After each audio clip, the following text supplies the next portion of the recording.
আমার এখানে কোনো দোষই নেই মেজর সাহেব। হ্যাঁ, তুমি তো দুধে ধোয়া তুলসী পাতা, তোমার কোনো দোষ থাকতেই পারে না।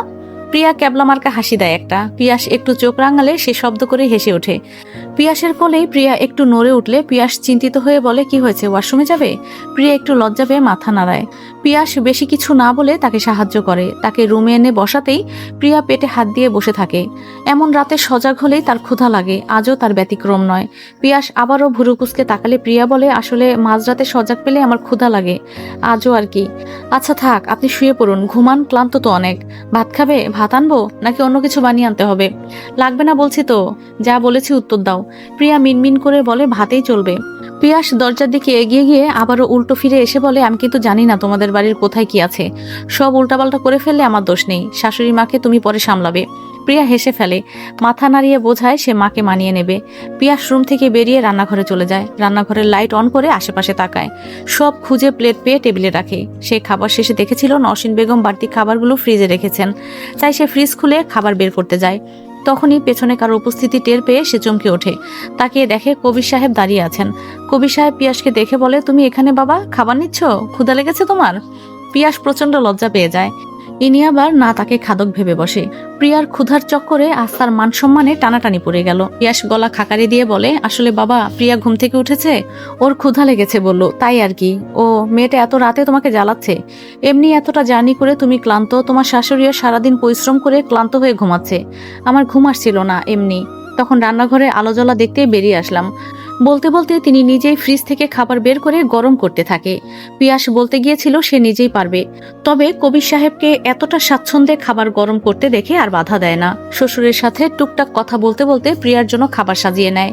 কবির সাহেবের কিছু মনে পড়তেই বলেন, মেয়েটা তো হাত দিয়ে খেতে পারবে না, তোমার শাশুড়িকে বাবা আমি খাইয়ে দেব, আপনি বেশি ভাববেন না। তুমি খাইয়ে দেবে প্রিয়াকে? যেন ওনার প্রশ্নে বিস্ময় প্রকাশ পাচ্ছে। মেয়ের জামাইকে এভাবে মেয়ের বিপদের কথা শুনে দৌড়ে আসতে দেখে তিনি অবাক হয়েছিলেন। এখন আবার মেয়ের জন্য এতটা সেবা করতে দেখে আরো ইমপ্রেসড হয়ে গেছেন। তার মানে ওনারা যোগ্য ছেলেকে মেয়ের জামাই হিসেবে পেয়েছেন। প্রথম প্রথম নওশিনের প্রস্তাব শুনেও তিনি নিজেও চিন্তিত ছিলেন। ওনার বড় মেয়ে এমনি যতটা আদুরে, পারবে কি পিয়াস মানিয়ে নিতে? এখন তো মনে হচ্ছে ওনার এই চিন্তাগুলো অকারণ ভয়ই ছিল। ঠিক আছে বাবা, তুমি যাও। মেয়েটা আসলে রাতে ঠিকভাবে খেতে পারেনি, তোমার শাশুড়ি জোর করে একটু খাইয়ে দিয়েছিল। খাবার নিয়ে বড্ড অজুহাত তার। আচ্ছা আপনি গিয়ে শুয়ে পড়ুন বাবা, রাত কিন্তু কম হয়নি, এভাবে রাত জাগলে পরে সারাদিন কষ্ট করতে হবে। ঘুমিয়ে পড়ুন গিয়ে, প্রিয়ার জন্য আমি আছি তো। কবির সাহেব সন্তুষ্ট দৃষ্টিতে পিয়াসের দিকে তাকিয়ে নিজেদের রুমে চলে যান। পিয়াস খাবার হাতে নিয়ে প্রিয়ার কাছে আসে। প্রিয়া তখন পিয়াসের ফোন নিয়ে নাড়াচাড়া করছে। পিয়াস লাইট অন করে খাবার রেখে দরজা আটকে দেয়। প্রিয়ার হাতে তার ফোন দেখে বলে, আবার কি নজরদারি করছো ফোনে? কিছুই না, এমনি দেখছিলাম, কিছুই চেক করিনি, আমি আপনাকে বিশ্বাস করি।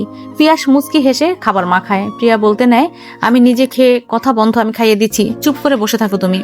প্রিয়া চুপচাপ পিয়াসের হাতে থেকে খাবার খেতে থাকে। সত্যি বলতে তারও ইচ্ছে ছিল পিয়াসের হাত থেকে খাবার খাওয়ার, তাই সে বেশি বাধা দেয় না। খাবার খেতে খেতে সে মিটমিট করে হাসতে থাকে। পিয়াস ভুরু কুচকে বলে, হাসছো কেন? বাইরে আব্বুর কণ্ঠ শুনলাম, আব্বু নিশ্চয়ই এখনো সজাগ আছে। হ্যাঁ, তোমার জন্য এখনই মান সম্মান নিয়ে টানাটানি পড়ে যাচ্ছিল। একটুর জন্যই তোমার আব্বু ভাবতেন আমি মাঝরাতে খাবার চুরি করতে নেমেছি। প্রিয়া হাসতে হাসতে বলে, মোটেও না, আব্বু ওসব কিছুই ভাবতো না, বরং আপনাকে দেখে হয়তো আরো ভাবছে জামাইয়ের খাবার নিয়ে কোনো সমস্যা হচ্ছে নাকি। আপনি আমার কথা না বললে হয়তো কালকেই আম্মুকে বলে কয়েক পদ রান্না করে আপনার সামনে হাজির করতো। পিয়াস আবারও প্রিয়ার মুখে খাবার তুলে দিয়ে বলে, আমি তোমার আব্বুকে দেখে ভয় পেয়ে গেছিলাম, এত রাত হয়ে গেল উনি এখনো ঘুমাননি। ওনার আদুরে মেয়ে এমন অসুস্থ হয়ে বিছানায় পড়া, আর উনি ঘুমাবেন কিভাবে? আব্বু এমনই, আমার বা তুবার কারো জ্বর আসলেও সে রাতে ওনার ঘুম হারাম হয়ে যায়।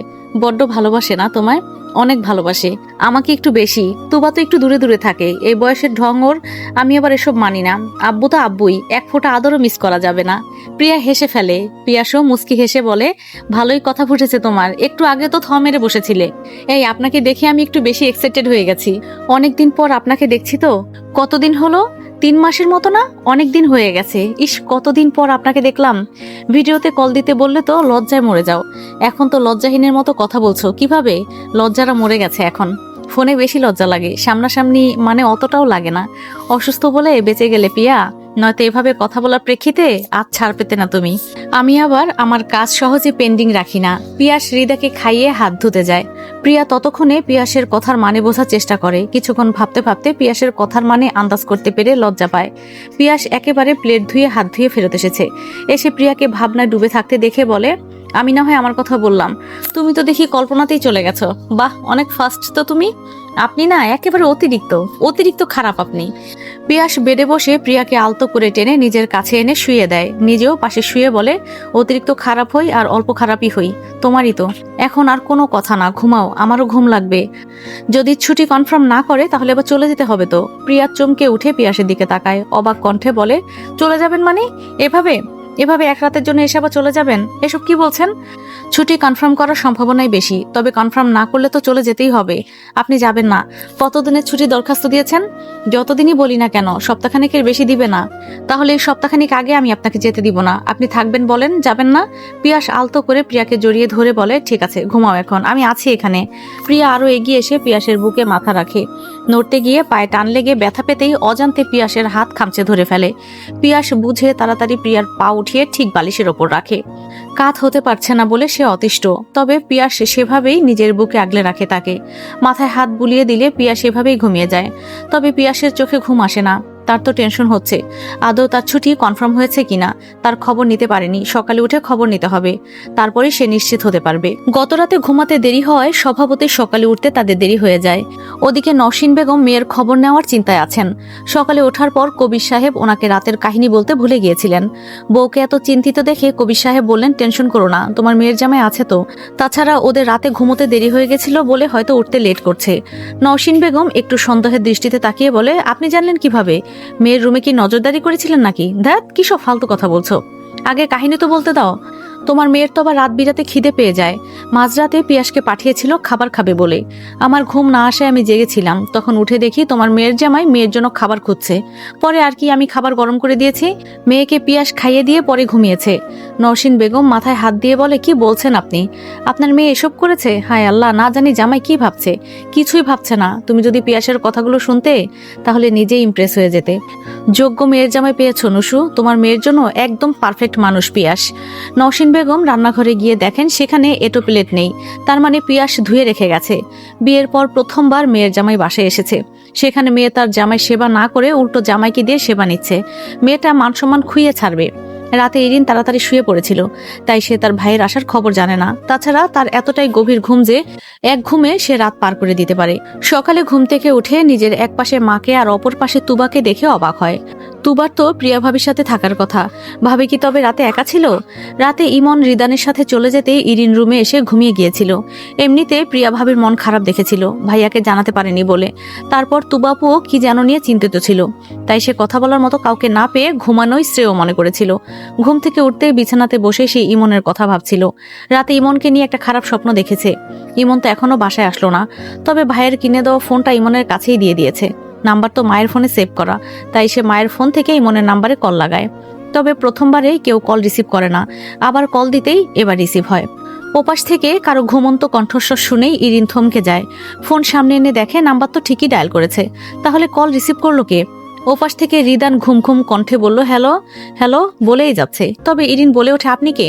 আমার ভাইয়ের ফোন নিয়েছেন কেন? ভাইয়ের থেকে কি রাস্তায় ফোন ছিনতাই করে নিয়েছেন? ছিনতাইকারী আপনি? এই বদমাশ ছিনতাইকারী, আপনার জন্য আমি আমার ভাইয়ের খবর নিতে পারছি না। এমনি একটা খরুশ লোকের সাথে আমার ভাইকে পাঠিয়েছি, এখন খবরটা নেব কিভাবে আমি? ইরিনের কর্কশ কণ্ঠস্বর শুনে এতক্ষণে রিদানের ঘুম ভ্যানিশ হয়ে গেছে। হাতের ফোনের দিকে তাকিয়ে দেখে এটা তার ফোন নয়। রাতে ইমনকে নিয়ে নিজের ঘরে শুয়েছিল সে। বিছানার অপর পাশে ইমন এখনো আরাম করে ঘুমাচ্ছে, আর সে ফোনের রিংটোন শুনে নিজের ভেবে রিসিভ করে ফেলেছে। ফোনের এই পাশের কণ্ঠস্বরের মালিক যে ইরিন তা সে বুঝে গেছে, তাই এবার গম্ভীর স্বরে বলে ওঠে, ইরিন, আমি রিদান বলছি। নামটা শুনেই ইরিন হকচকিয়ে যায়। শেষমেশ মামার বাড়ির খবর সে মামাকেই বলে ফেললো, তাই সে ভয় পেয়ে আনমনে বলে ফেলে, sorry sir, sorry, wrong number dial করে ফেলেছি, রাখছি। হ্যাঁ, সঠিক নাম্বারে ডায়াল করেছো, তোমার ভাই এখনো ঘুমাচ্ছে, উঠলে আমি জানিয়ে দেব। ও না, মানে ঠিক আছে, সমস্যা নেই, আপনিও ঘুমান, একটু পরে উঠে সব স্বপ্ন মনে করবেন, তাহলেই হবে। এখনো সম্মান দিতে শিখলে না ইরিন, সম্পর্কে তোমার শিক্ষক হই আমি, কিন্তু সেদিন তো ইমনকে ভাইয়া ডাকতে বললেন যে। ইমন বললেও তোমাকে তো বলিনি, তুমি আমাকে স্যার বলেই ডাকবে। স্কুল, প্রাইভেট, বাসা সবখানেই, নয়তো তোমার শিক্ষা হবে না। ইরিন এপাশ থেকে মুখ ভেঙচি দেয়, আসছে কোথাকার শিক্ষকটা, খালি কথায় কথায় লেকচার দেবে, অসহ্যকর পুরুষ মানুষ। নিজের বুকে প্রিয়ার নড়চড় অনুভব করে পিয়াস জেগে ওঠে। ঘুমের ঘোরে প্রিয়া হালকা কাত হয়ে গেছে। ঘুমে আছে বলে হয়তো ব্যথা অনুভব করতে পারছে না। পিয়াস পাশ থেকে ফোন তুলে দেখে বেশ সকাল হয়ে গেছে। নিজেও কিভাবে এতটা ঘুমালো বুঝতেই পারলো না। নয়তো তার তো সকাল সকাল উঠে পড়ার অভ্যাস আছে।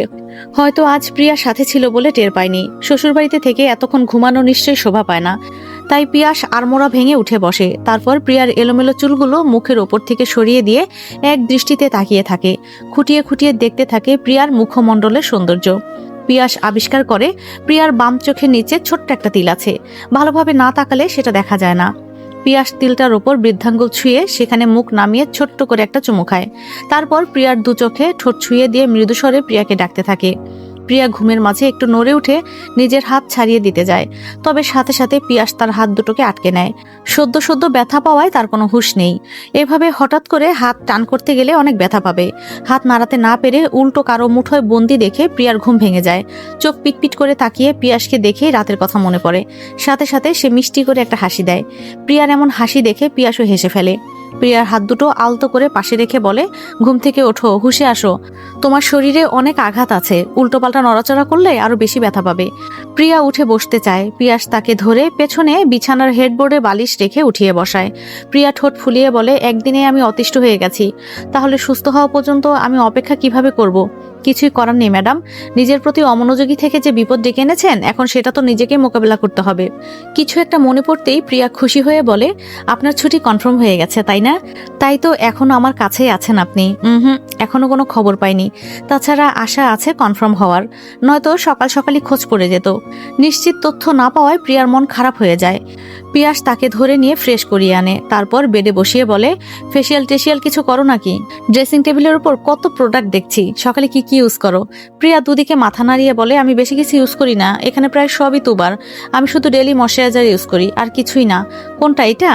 প্রিয়া দেখিয়ে দিতেই পিয়াস নিজে এনে কিছুটা হাতে নিয়ে প্রিয়ার মুখে লাগিয়ে দেয়। তারপর তার থুতনি ধরে এদিক ওদিক ঘুরিয়ে দেখে বলে, বাহ, বেশ চকচক করছে তো। কি যেন বলে, হ্যাঁ, গ্লো দিচ্ছে অনেক। পিয়াসের কথার ধরন দেখে প্রিয়া শব্দ করে হাসে। পিয়াস মুচকি হেসে রুমের দরজা খুলে দেয়। তারপর আবার ফেরত এসে নিজে ফ্রেশ হওয়ার জন্য ওয়াশরুমে চলে যায়। তুবা ঘুম থেকে উঠে এতক্ষণে দরজা খোলা পেয়ে উকি দিয়ে রুমে আসে। তারপর পেছন পেছন ইরিনও চলে আসে। এসে প্রিয়াকে একেবারে ফ্রেশ হয়ে বসে থাকতে দেখে তুবা অবাক হয়ে বলে,